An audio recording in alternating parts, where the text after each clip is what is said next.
Okay. So we are going to start our next session now. Professor Hari Krishnan has already joined. He will take a session on introduction to meshing and understanding of block mesh. Okay, Professor Hari Krishnan is a faculty member in the Cochin University of Science and Technology in the Division of Mechanical Engineering. And he is also our esteemed faculty partner of the Open Forum team FOSSEE.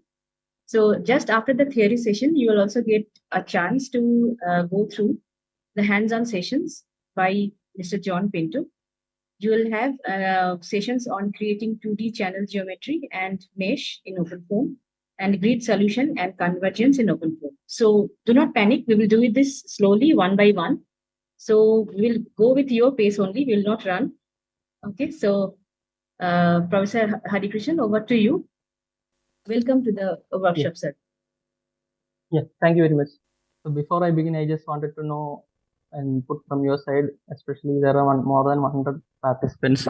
So I just wanted to know whether you are already familiar with OpenFOAM before the workshop, or are you very new to this workshop or not? So you can just give yes or no in the chat box. Okay. So basically, either you are familiar with OpenFOAM already or you are a beginner, you can just mention yes or no in the chat box. Okay. So thank you very much, madam, for giving this opportunity. So myself, Dr. Hari Krishnas, I'm a faculty member in Division of Mechanical Engineering, School of Engineering, Cochin University of Science and Technology, Kochi, Kerala. So let me introduce myself before I begin, especially my background. So I did my PhD from IIT Madras in 2019, broadly in the domain of forced convection. And I was also working as a postdoctoral fellow in IIT Madras for almost 2.5 years on broadly on the topic of multi-phase flow. So during the last 10 years, I was using various CFD packages like ANSYS Fluent as well as OpenFOAM for doing my research. And I just wanted to show you a few things that I was doing in the last few years during my PhD and postdoc. So basically, during my PhD, I was working on a single phase flow in which I was using both ANSYS Fluent as well as OpenFOAM for doing simulations that involve periodic boundary conditions. So I realized that there was some issue with the periodic boundary condition implementation in ANSYS Fluent. Later, I switched to OpenFOAM. So in OpenFOAM, I modified an existing solver in order to add some source term in the governing equations. And later on, I validated that. So whatever you see in the left-hand side in the first column, single phase flow, is actually the simulation results obtained from OpenFOAM solver. And I was also working on various multi-phase flow problems involving Eulerian Lagrangian approaches, in which the second figure you can see droplets spread in an hospital room, in which we have a rectangular domain, let's say a hospital room, in which continuously droplets are injected into the room.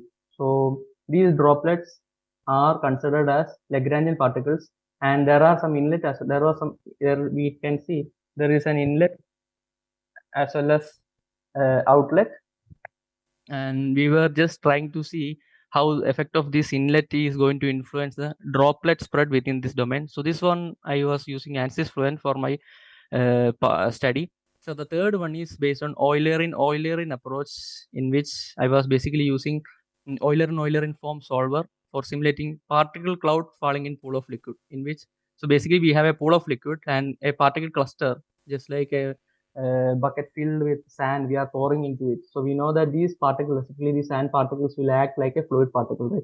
So Eulerian approach has been used for simulating these kind of situations. So the applications are like dredging applications. So all these animations are actually made using Paraform or Paraview. This is a three-dimensional contour, isocontour. This is 2D view of that. Okay. So this is a brief overview of the content. So we'll start. I hope all of you enjoyed the forenoon session, and we'll start with brief overview about CFD to begin with, especially with OpenFOAM, and very basic introduction to meshing. So within 1 hour period, just give a brief overview about meshing and also mesh generation in OpenFOAM. What is computational fluid dynamics?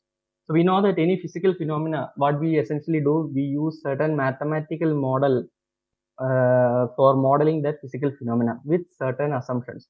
So similarly, fluid mechanics problems also we use certain assumptions and we model it, and we try to solve it, this mathematical equation. So the left hand side you can see is a flow over a four-wheeler, and the right hand side you can see the basic governing equation. Forenoon session, I think madam already discussed about this, basically Navier-Stokes equations. So all those equations, the basic governing equation behind the computational fluid dynamics or fluid mechanics problem is known as Navier-Stokes equation, and we are trying to solve these equations numerically in computational fluid dynamics. So we use computers for solving these numerical equations, right? So the assumptions are very, very important in this step. If you take wrong assumptions, we will end up with wrong results. Okay. So what we essentially do, as we discussed earlier, we will have a partial differential equations in the form, let's say, you can see a basic representation of partial differential equations in here, and we are converting that into essentially into a set of algebraic equations. Algebraic equations in the sense matrices. So we will be finding unknown values, and by solving these matrix equations. Just a minute. So these unknowns can be temperature. If it is a fluid flow problem, it can be temperature. Sorry, it can be x component of the velocity, y component of the velocity, z component of the velocity, or it can be pressure. And if it is a fluid mechanics problem, it can be if it is a heat transfer problem, it can be temperature and sometimes density, etc. Right? So what are the applications of computational fluid dynamics, starting from external flows, internal flows, wherever we have heat transfer or wherever we have forced convection, natural convection, or even conduction, radiation, etc. We'll be able to solve all those things. We'll be able to identify all those temperatures, pressures, etc. with the help of CFD. So this is first one is an example for external flow over bluff bodies. And second one is an example for Eulerian Lagrangian approach, in which you can see it's a hotel in which there is a person who continuously eject or inject particles, that is, into this atmosphere. So essentially you can see when we cough or when we talk, thousands of particles are injected into the room. And in this particular simulation, what they tried is they tried to see how these particles evolve, how these particles settle within the chamber. Okay, so this is also an example for CFD simulation.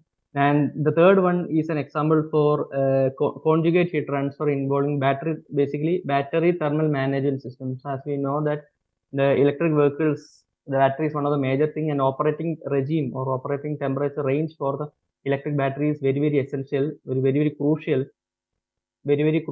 for the performance of the battery, performance of the vehicle. So the CFD based analysis can help us to identify the optimum position of inlets, outlets, and optimum position of the battery arrangements, etc. for in the design phase. And some other examples involves, the first one is an example for multi-phase flow. You can see a floating object. And the second one, you can see it's a propeller in open water. So these are some of the examples of computational fluid dynamic simulations, right?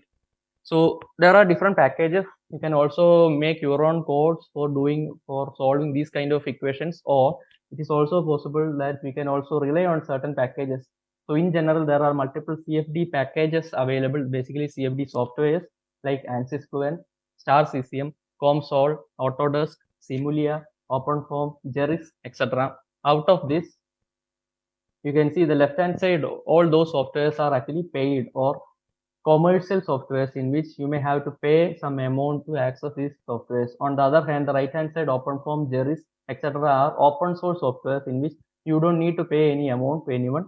You can start using it. All those files are available in the open source repositories. You will be able to access it. There are hundreds of tutorials available. You will be also able to access those tutorials, etc. So here comes, we will talk about why we should go for open source. So first thing is basically it's an open source. So free of cost, you don't need to pay any single amount, and source code modification is also possible. So typically in a commercial packages, so major chunks or major codes, they will keep it as a black box. So solver level modification is very difficult in a commercial software. On the other hand, for an open source based packages, that is possible. We have our own control to modify the existing code.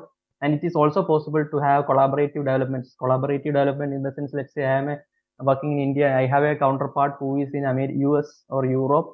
And if it is a commercial software, he should also have the license to access the software, right? On the other hand, if it is an open source software, that is not an issue. Parallelly, I can work from here and I can work from there, as well as we will be able to develop the solvers in a collaborative manner. But there are some disadvantages, especially lack of documentation. So documentation is a crucial part whenever you learn a software. For an example, ANSYS Fluent typical user guide have more than 2000 pages. On the other hand, OpenFOAM it is less than 300 pages. So each and every options available in the commercial softwares, they will be explaining the use, explaining the applications, explaining the relevance, etc. On the other hand, only major important parameters are explained in the user guide available with the OpenFOAM. And the second disadvantage is no GUI, especially the graphical user interface. So is not there. You might be already experienced. We are basically using terminal commands for doing the operations, right? There are some text files. We are trying to edit those text files if you want to change some parameters, etc. Because of that, you can say that user friendliness is very less as compared to commercial softwares. So OpenFOAM is one of the most popular finite volume based CFD package. So it's a short form of open source field operation and manipulation, and it's a C++ based toolbox. And basically they use object oriented programming. That is, we use some keywords instead of writing the whole explanation. So for example, you just need to type no slip if you want to mention u is equal to 0, v is equal to 0, w is equal to 0, etc. Instead of that, you just need to write only no slip. So the no slip indicates it's an example for these are the two basic responses. Okay. So as I said earlier, the main challenges involved in the open source software is documentation, right? So in order to overcome this, yearly OpenFOAM community used to conduct workshops, etc. once in a year. And those workshop materials are already available online. So these workshops involve standard, especially they will mention about new solver additions and some example problems based on the new solver additions, etc. And also there are Charma University is used to conduct a course on CFD with OpenFOAM by Professor Hakan Nilsson, and his class files, student assignments, all those things are actually available. And from India, IIT Bombay is also making significant impact in the documentation part that I will explain in the next page.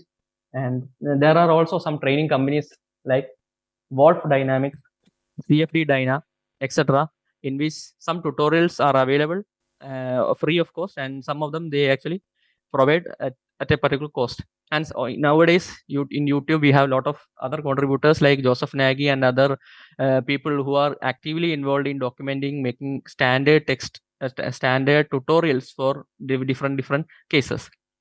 So what are the attempts from India? As I said, FOSSEE is an collaborative is an organization supported by National Mission on Education through ICT, initiated by IIT Bombay. So basically the basic purpose of this organization is to promote the use of open source packages in India, and CFD is one of the theme area in which they are working on. So the last 10 or 12, 15 years, they are basically working on promoting the application of open source softwares by conducting workshops, by conducting internship programs, by conducting case study projects, textbook study projects, etc. Basically to give training skill to the people who are interested to learn this software, and also a supporting ecosystem in our country. During my PhD, I came to know about this during my PhD, and I submitted, as a student, I submitted a case study project there later on. Now, you can see hundreds of case files are available there. Basically, these case files essentially act as a starting point for your research. Let's say if you want to work on a particular topic, so that the first step we should try is whether similar cases are available online or not, similar tutorials are available online or not. So as you know, if you are using commercial software, it is possible for us to start a case from scratch. But open source software, it's always better if you have a similar tutorial and modify only the point in which it varies from our case. Okay. So these tutorials, especially these case study materials, we have case files as well as some documentations available in the repository, and it will act as a starting point. So if you are able to find a similar tutorial of case study in their website, then we can start from that case study and modify it according to our requirement. Okay. So before we invest our time in learning a particular software, especially these softwares, we should know what are the job opportunities, especially those who are students. You should know, you should have a clarity on whether we will get, these all are skills, right? So we should know whether we will get a job based on this. So already some of the multinational companies started exploring the possibility of open form along with the commercial softwares. Some of them are Boeing, Pfizer, GM, AMD, 3M, Magna, etc. And not only that, some startups like ESI, Total Sim, SimScale, even a small startup from India, Pandu, CFD, they are also working on OpenForm. They do the training, they use OpenForm for doing consultancy works, etc. Okay. So in the forenoon session, you already have a basic idea about what is OpenForm, and one of the major difference compared to commercial software is lack of GUI. So instead of that, what we essentially did, we use command line interfaces. So there are some terminal windows, a black screen in which you will be typing commands for generating the case, for running the case, for seeing the results. Seeing the results, if we are using a third-party software that is known as ParaView, and when we type ParaView automatically load all those case files, and you will be able to see the contours, you will be able to see the properties whatever available, right? So that is a major difference between commercial software, because we don't have a GUI, and there are some institutes, there are some companies, they actually develop GUI also for OpenForm.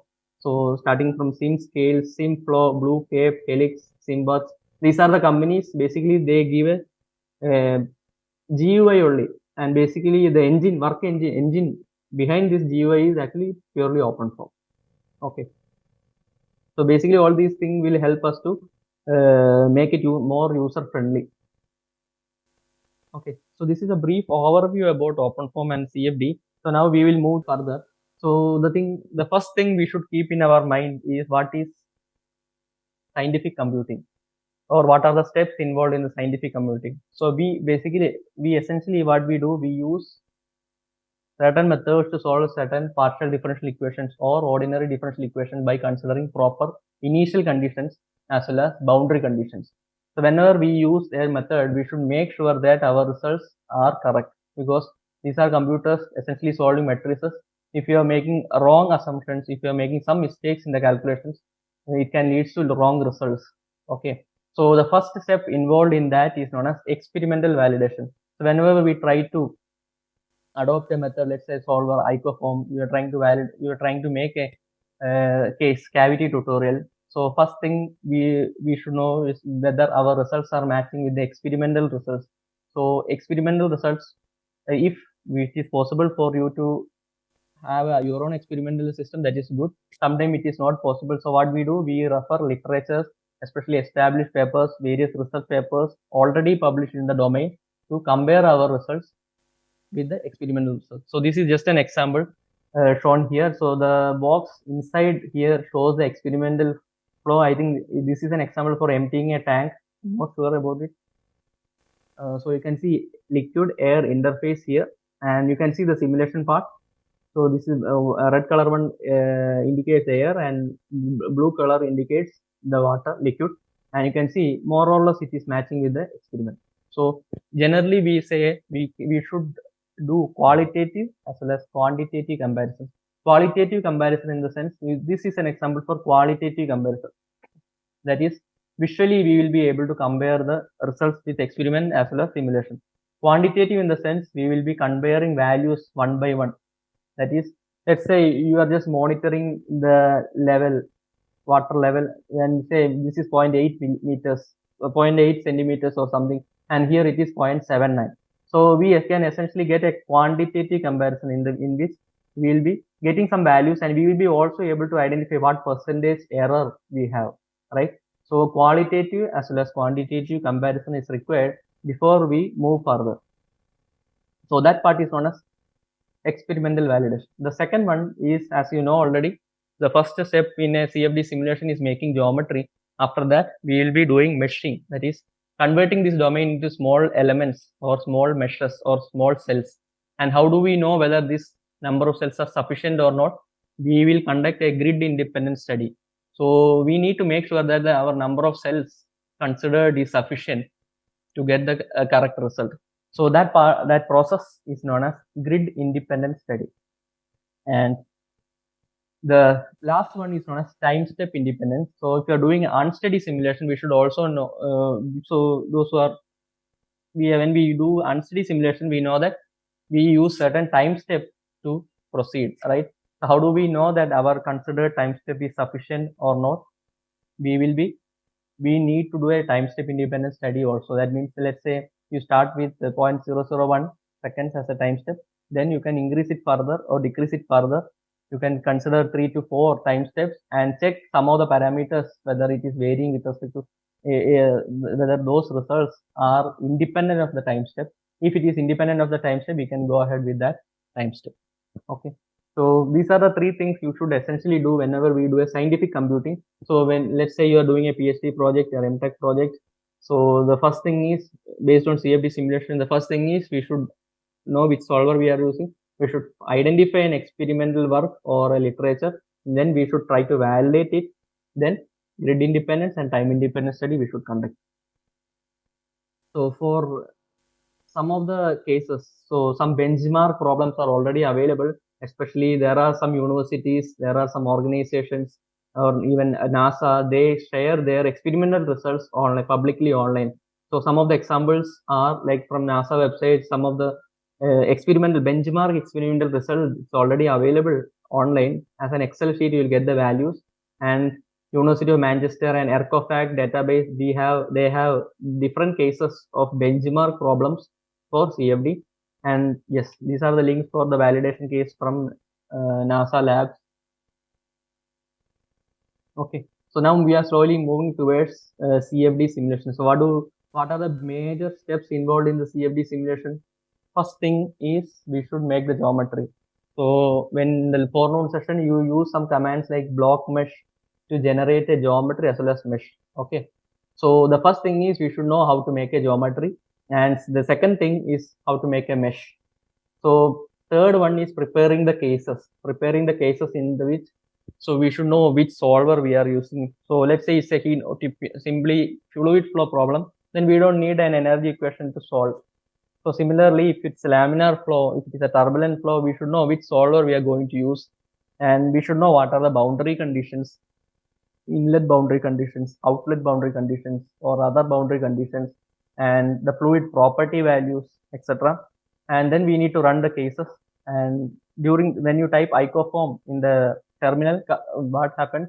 They are running the simulations, and then we need to know our results. We should get an idea about the results. So we use that part is known as post-processing the results. In the sense, we'll be seeing the contours, we'll be seeing the velocity vectors, streamlines, etc. So visually seeing all those things and reporting it, that is known as post-processing of the results. So these are the major steps: making geometry, mesh generation, preparation of cases, running cases, post-processing the results, etc. So this particular one is an example for a ship, meshing of a ship geometry. And second one, which is also possible, ParaView is an example. Paraform or ParaView is an third-party software in which we use for visualization. So it is also possible to make it much more attractive. So softwares like Blender is available. So so you can see how realistic is that animation. So combining this, that is ParaView with Blender, you can make attractive animations also. That will be very useful for making presentations, etc. So all these figures actually I downloaded. It was available in English. Okay, so the first step is geometry generation. So as I said earlier, so we need to know the geometry. So if you are comfortable with making geometry in any modeling softwares like Fusion 360, SolidWorks, CATIA, it is also possible that you can make it there. And the second thing is known as mesh generation. So we need to divide this domain into smaller pieces, right? And we will be applying the governing equation in each and every cells. We will also apply the boundary conditions, initial conditions, etc. Then we convert this partial differential equation into a set of algebraic equations. And these algebraic equation, that is in the form of Ax is equal to B, will be solved with the help of computers. That is simulation process. During that process, we will be solving the unknown values. If it is a fluid flow problem, you will be solving u, v, w, that is x component, y component, and z component of the velocity. and as well as pressure. If we have heat transfer, we will have additional term, that is temperature term. Right. So the first thing is geometry generation, and the second thing is known as mesh generation. So as I said, how are we going to identify whether the considered mesh is sufficient or not? I will just try to give an example, not related to this, but not related to CFD, but I hope it will be, you will be able to easily understand that. So let us assume a case.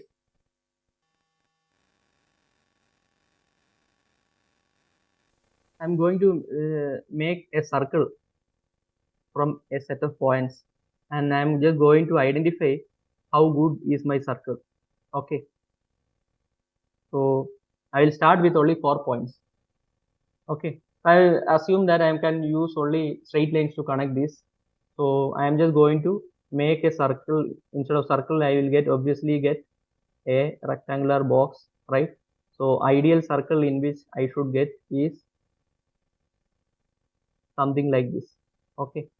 And this is with 4 points. Now what I did, I have more points. So 1, 2, 3, 4, 5, 6, 7, 8. I have 8 points. And what I'm going to do, I am just going to connect it again with straight lines. So as compared to previous case, it is slightly better, but not good. So now what I am going to do, I'm going to consider 16 points now. So right now I have 8. So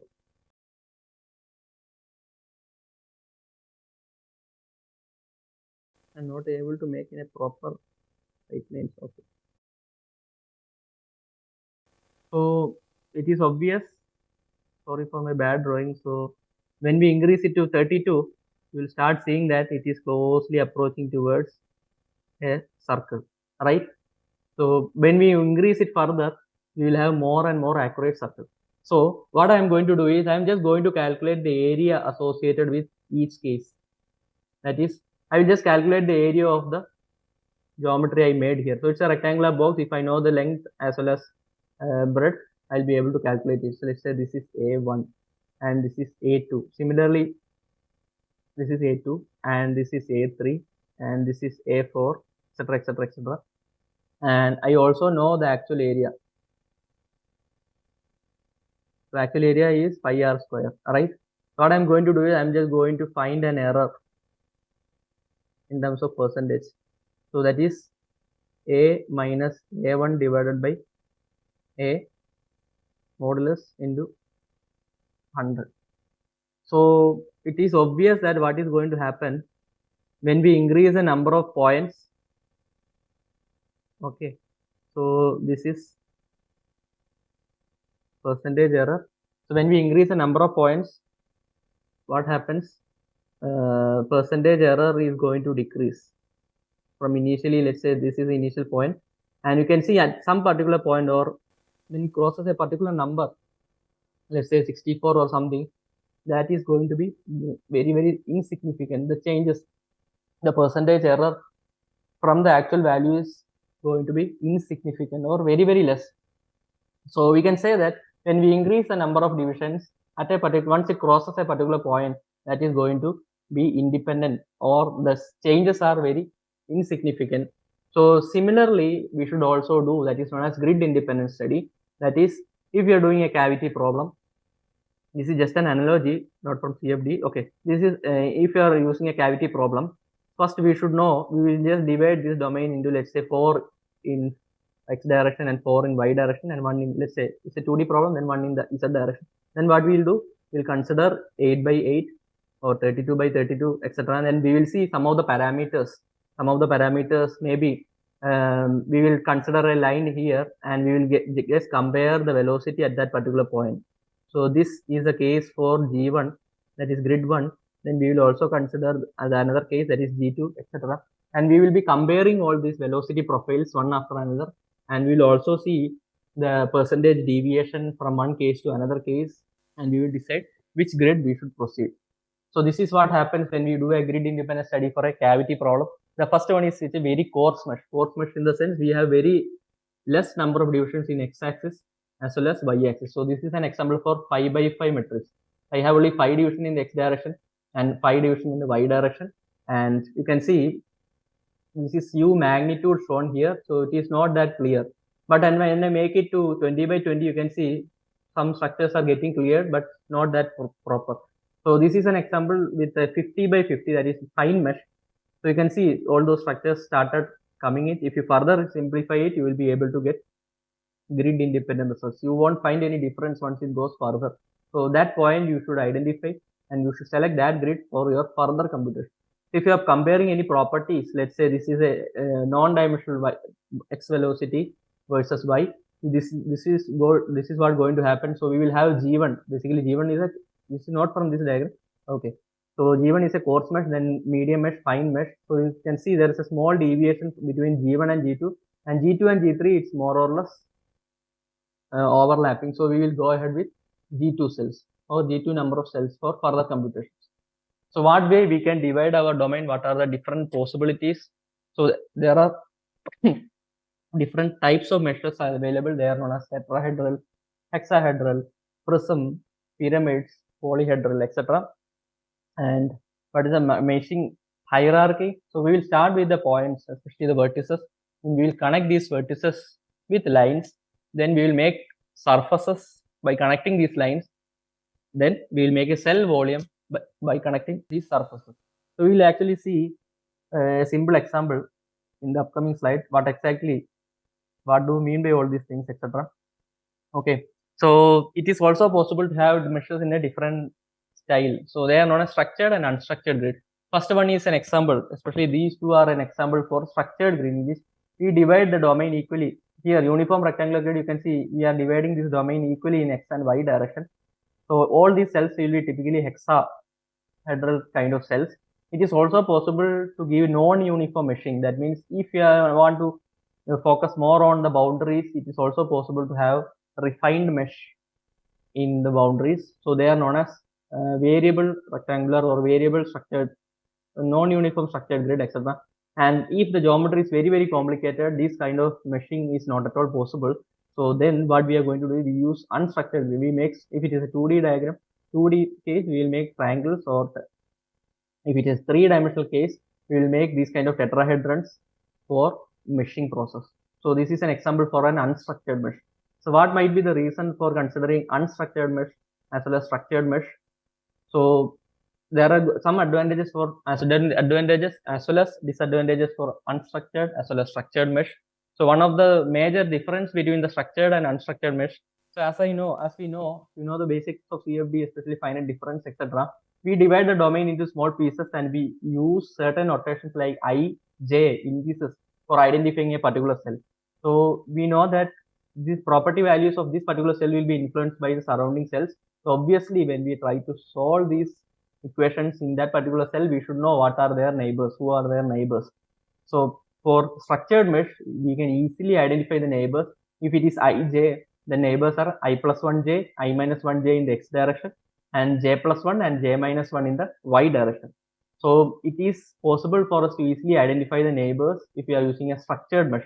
But on the other hand, this is an example for a unstructured mesh. That is, if you want to find the neighbors, so you can see this 0 cell.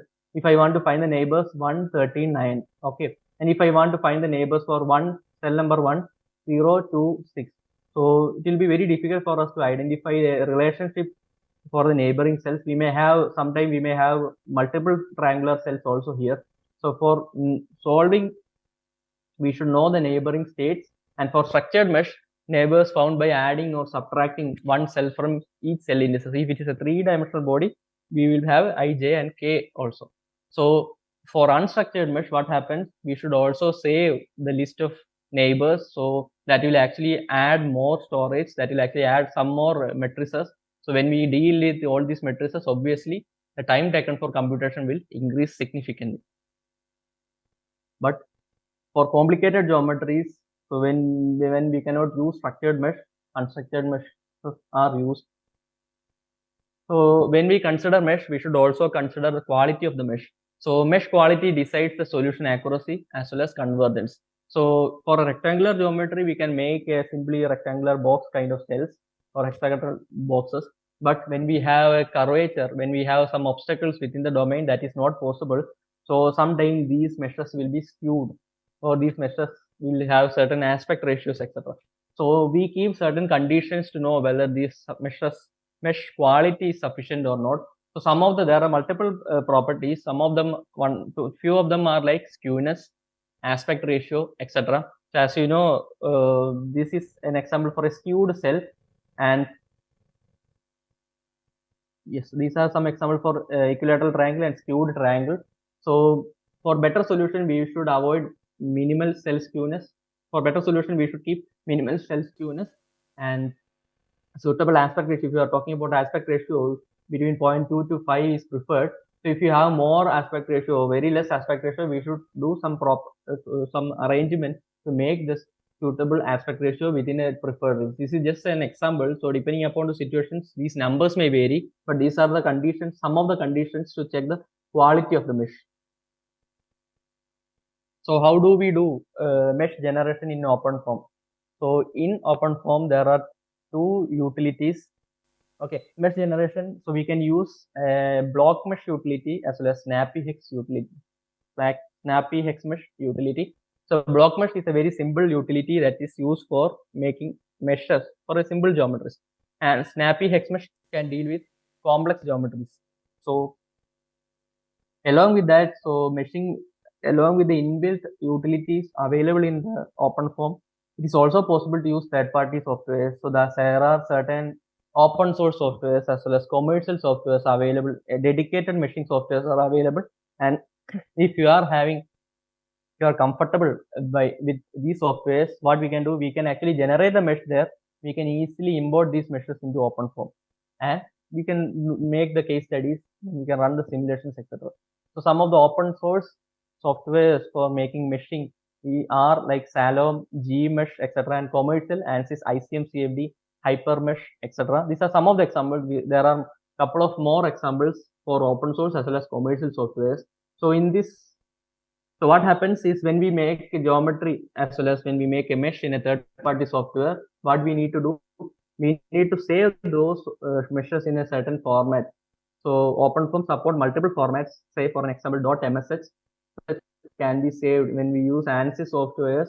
.msh type mesh can be saved, and it will be very easy for us to convert a message to a geometry to a OpenFOAM readable format. I have a small demo in the upcoming slide. So these are the other options like ANSYS to form, CFX to form. So only thing is you open the terminal, copy paste MSH file or that particular folder and type this command ANSYS mesh to form or CFX to form. So it will automatically put the mesh in that format to OpenFOAM readable format. Okay. So fluent 3D mesh to form, fluent mesh to form. These are the commands. So I will show a small demo. So this is an animation actually. You can just see I'm just typing fluent mesh to form followed by the file name. Okay, this is a terminal and elbow.msh is the file name, and I'm just opening that in a paraform. You can see in paraform it will open now. So if you have .msh file, then very easy. MSH or any other OpenFOAM readable format, you can easily load this into OpenFOAM readable format. Okay. So I'll just quickly give a brief overview about block mesh. So block mesh is one of the simplest meshing utility available in OpenFOAM. So probably in the previous forenoon session, you were continuously using block mesh file to generate the mesh, generate the geometry, etc. So whenever we type block mesh in the terminal, what happens is it will automatically read a file called blockmesh.dict file, which is available in the system folder. So whatever informations available in the system folder in the blockmesh.dict file, so whenever we type blockmesh command, it will read that command, then act accordingly. So if all those information what are required, we should give those details in the blockmesh.dict file. And when we type block mesh, what happens? It decomposes the domain into one or more hexaheadral blocks as per our instructions given in the block mesh.dict file. And it is not just a rectangular domain. It is also possible for us to have curved line, arc, spline based edges also. So as you can see here, I just showed only one example, that is all these points are connected with the straight line. So it is also possible for us to make curved geometries using block mesh files. So in order to make a geometry, so when we talk about geometry generation and meshing, we should know what are the major things which are required. So in order to make a geometry, so let us say I am going to make a lead driven cavity problem. So we know that we need to make a rectangular block, right? So what all things are required? First, we will start with the points. So we should know the coordinates of the points. Then what we do, we will connect those points with lines.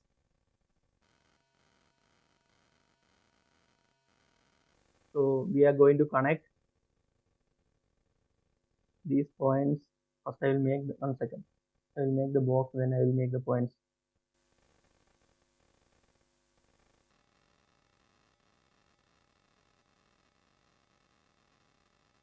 So we'll start with actually points. Okay, so coordinates of these points.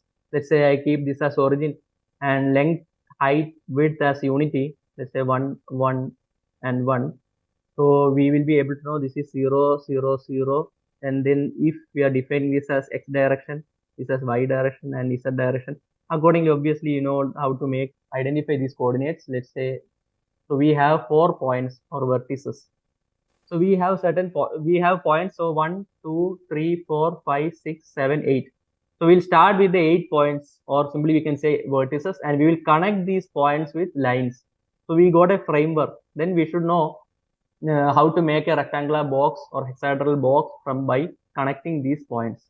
Okay, so that's what I wrote here. So first we will start with the points, then we will connect that, then we will make a block, hexagonal block. Then we should also given boundaries. We should also identify the boundaries. Let's say it's a lead driven cavity problem. We keep the top wall as a moving wall and all other walls like this wall, and this wall as a fixed wall, and the front and back we keep as front and back, right? Then only we will be able to apply boundary conditions in the initial, that is 0 folder or initial conditions, etc. Okay, so this is an example for a block mesh dig file taken from a cavity tutorial. So cavity is one of the simple example we will always start with when we teach open form. So cavity tutorial, as madam already mentioned, the practical significance, etc. It's already mentioned in the forenoon session. So okay, before that, I hope all of you are using a Ubuntu based system. In my case, for teaching purpose, I use a software called Blue CFD. So it is very friendly for the Windows systems. And if you want, I can show you a small demo also. So the software name is Blue CFD. It is Blue CFD 2020, which is based on OpenFOAM 8, I guess. So I just copied. So in forenoon session, most of the time, what you are doing is you are copy pasting all those things with the help of terminal command. So the advantage, if you use Ubuntu system or Blue CFD here, you don't need to do command based things. Some of the things you can actually do with the help of GUI. For an example, I copy pasted cavity tutorial in the desktop. Are you able to see my desktop? Yes, sir. Yes. Okay. So I'm just going to right click and open terminal. So automatically my terminal may take some time. So automatically the terminal location is here. That is, I just mentioned the sample cases and cavity. I just kept it in the desktop. So desktop FOSSEE 2024 and sample cases, cavity, etc. Then I can start entering the commands like block mesh. Okay. And let's say paraform, etc. So if I want to open block mesh dig file, I can just go to system folder and I will just open it in the notepad. The same thing, whatever you did using gedit, etc. So yes, this is a typical block mesh file you can find in a cavity tutorial. So these are header files. It will be common for all files. We'll start from here. So there are certain conditions. So there are certain commands, that is convert to meters, then vertices. Okay, then vertices, certain coordinates are given here. Then something called blocks, then edges and boundaries. In boundary, you can see the start from here to here, and finally merge patch pairs. Okay, So these things are not used here in this example. So it is empty here, and edges are also empty here. And the basic thing is, as I said, we are going to identify the points. So I hope you remember in the previous case, we saw that we defined certain points, right? So this was the rectangular block we considered earlier. So all these points are identified with the help of these coordinates. So vertices followed by certain numbers. So here we start with these numbers starting from 0. So I'm just going to give this a 0, then 1, 2, 3, 4, 5, 6, and 7. So I have 8 points. So starting from 0, we will have up to 7. So this is the point 0. Let's say this is origin. So this is 0. Then 1, 0. I'm just going to define the axis, that is x, then y, then z. So this is 1, point number 1, then 2, then 3, then 4. You can see 4, 0, 0, point 1. So in z direction, this is 4, 5, 6, 7. So we are essentially naming, basically names are not actually available here. Okay, we follow a certain set of instructions already. It's already there within the open form. So this is point number 0, 1, 2, 3, etc. Okay, so we defined a set of coordinates in vertices command. Okay, then followed by, you can see, blocks. In block there is a command called hex. Hex is essentially making a hexagonal block by connecting these points 0, 1, 2, 3, 4, 5, 6, 7. Okay, if you just rearrange this, then it will show some error. Okay, so there is a certain order in which we should keep these points. So 0, 1, 2, 3, 4, 5, 6, 7. So 0, 1, 2, 3, 4, 5, 6, 7. And it is followed by a certain numbers, that is 20, 21. So in forenoon, I think it's already discussed.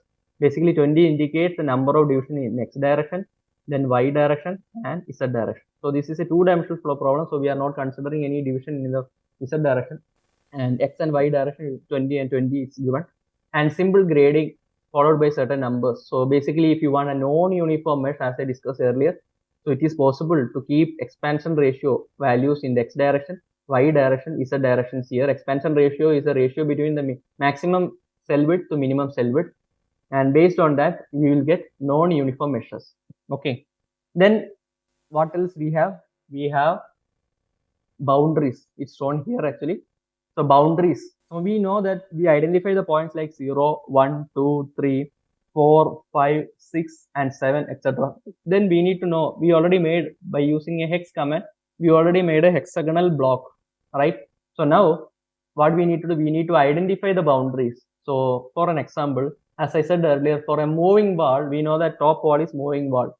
So 3, 7, 6, 2 are the corners or vertices. So we are going to identify that boundary by using this command, small command. So we can also define the type, wall type, that is the boundary type. So it can be wall, it can be patches, it can be inlets, or other options are also available. And we will be mentioning these vertices numbers here, 3, 7, 6, 2. So 3, 7, 6, 2. So similarly, when we talk about fixed walls, all these walls like left side wall, right side wall, and bottom wall are fixed walls. So we need to we can indicate all those things in a single command like faces 0473. 0473. That means the left hand side wall 2651. 2651, and finally 1540. 1540. Okay, and similarly front and back wall also 3, 7, sorry, 4, 5, 6, 7, and 0, 3, 2, 1. Okay, so same thing, I just indicated as a function. If it is, these coordinates are given as a function, let's say Lx is the length in the x direction, Ly in the length in y direction, Lz is the length in z direction. I just indicated that here. So basic purpose of these commands in a block mesh, convert to meters, basically it's a scaling factor. So let us say you identified the coordinates in meters, and for some purpose you just need to scale down or scale up. Geometry is essentially same. So instead of length 1 unit in 1 meter in x direction, 1 meter in z direction, 1 meter in the y direction, if you want to make the same geometry, same mesh, but 0.1 meter, then there is a command called convert to meter at the beginning of the block mesh. So that's what you can see here. So this is a scaling factor. This particular factor you can multiply with throughout the coordinates such a way that you can easily scale down or scale up the geometry.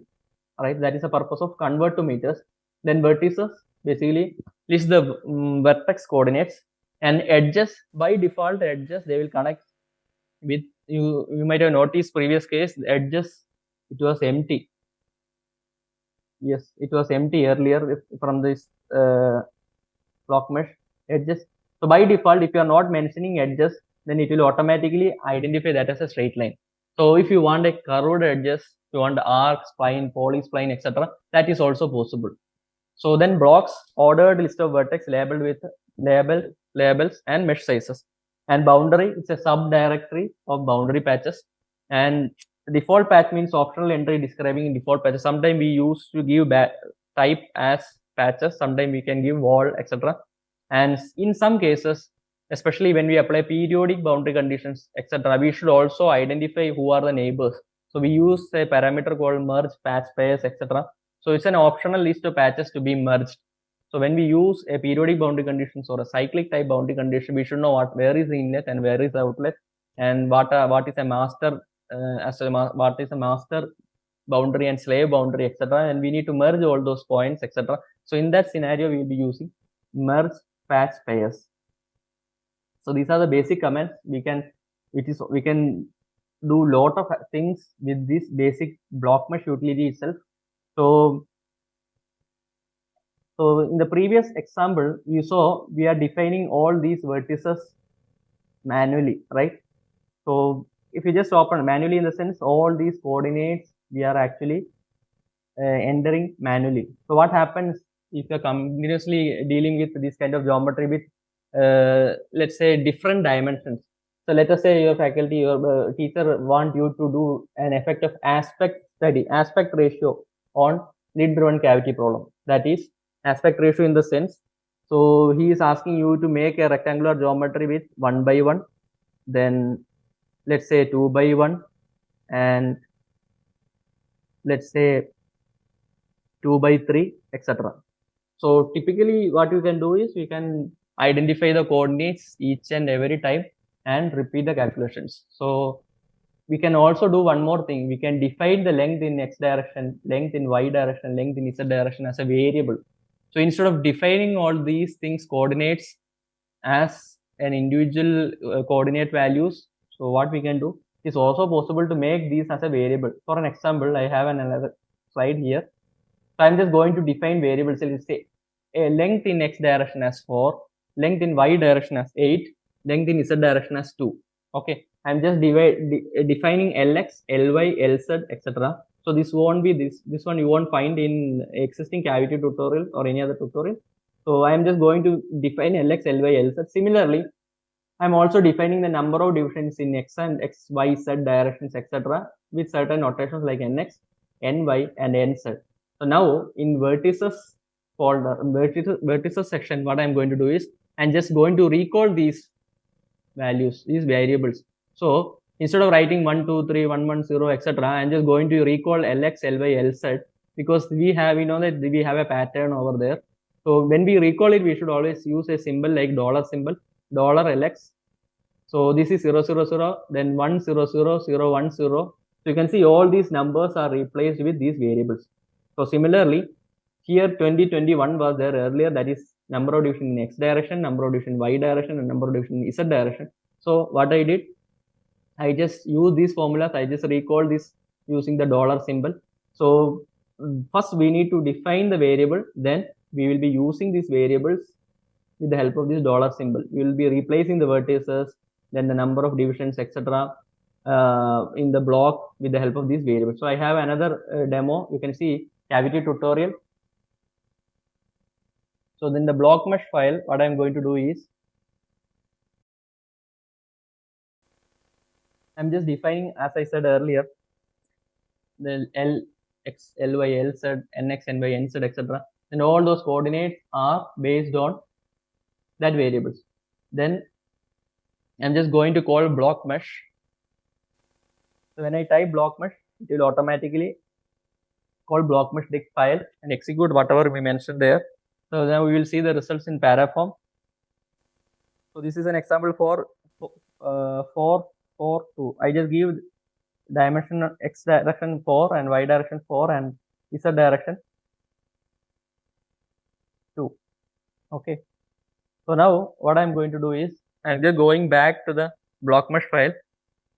I'm just changing it to, let's say, 8. So y direction I'm just changing it. Only this variable I'm changing. That's it. And again I'm calling block mesh and opening it in paraform. You can see the y direction is 2 times than that of x direction, and rest of the things remain same, and number of divisions, everything is same. What I did, instead of writing the coordinates each and every time, I just use that as yes. Now we can see number of divisions in z direction. Right now it is 1. I'm just going to consider that as 2. Again calling block mesh, then paraform.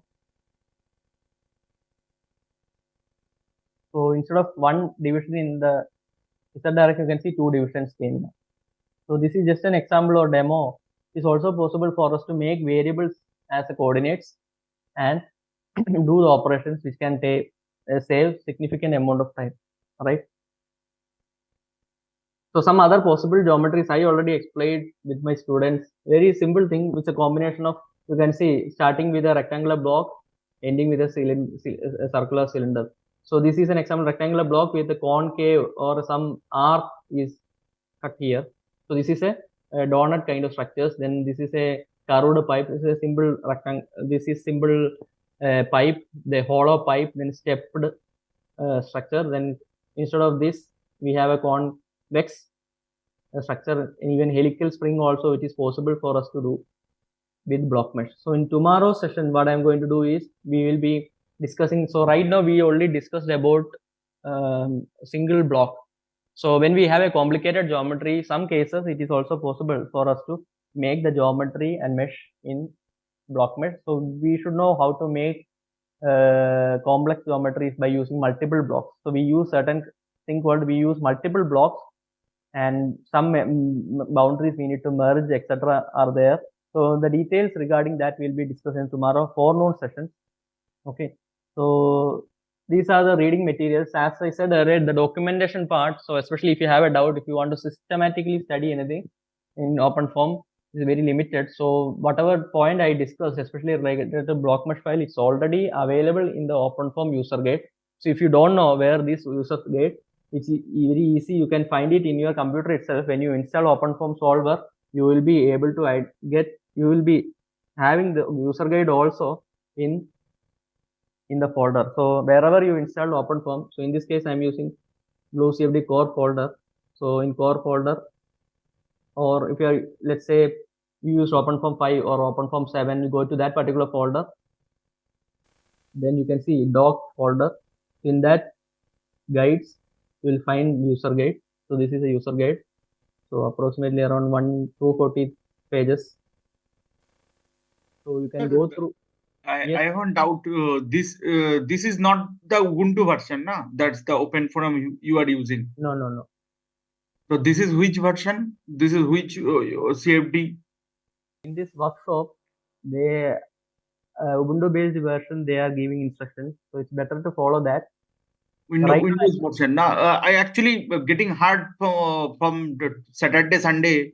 I stopped lunch and bathing also for the study that the command prompt, that's the thing. I'm struggling that part only. But yes, I installed through the CFD team from yes. The ma'am has told. Yes, I will share you. Yeah, I will share you my experience.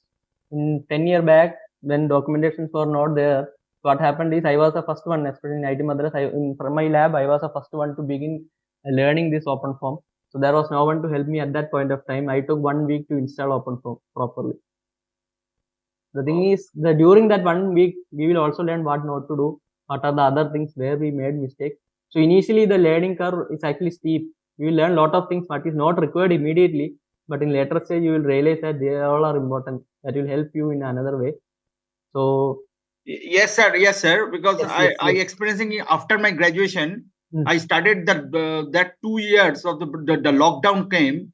The whole day I was studying and understanding my own using that 24 hours how it is covering to studying myself only the self Okay. studying I can Okay. understand.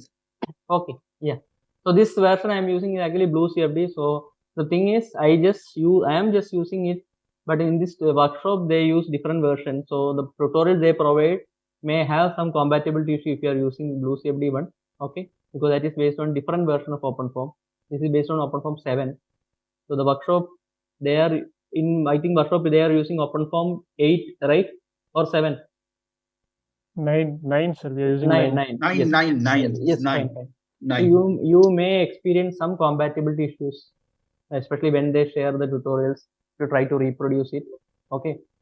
It is also possible for you to install it separately and you can work later on.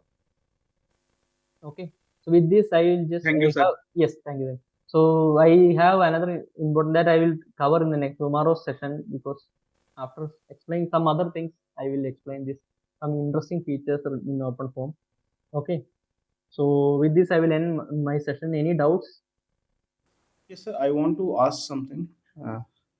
In the block mesh file, block mesh dict file you have Yeah. shared. Yes. Suppose we are using block mesh for creating the background mesh for Snappy Hex Mesh. Yeah. So whether we have to provide the patch names or boundary patches in that or not, if we don't need that in the final geometry mesh. That I'm actually not sure. I was using block mesh independently, not for Snappy Hex Mesh. So you're saying for Snappy Hex Mesh, patch names are required or not? That I'm not sure. John, are you familiar with this? Yes, actually, I was facing that problem in some geometry because Okay. I didn't need them, so I just named them all faces and like that. And after Okay. that, in the final mesh, I didn't need them these faces, only the internal geometry mesh I needed. Fine, fine, fine. So that I'm not sure. Maybe someone from FOSSEE can answer this. Yes, sir. Thank you, sir. Yes, thanks. Yes, Pranay. Yeah, sir. So my doubt is there any, what is the advantage of using a block mesh type of like command like block mesh instead of a GUI based open source software?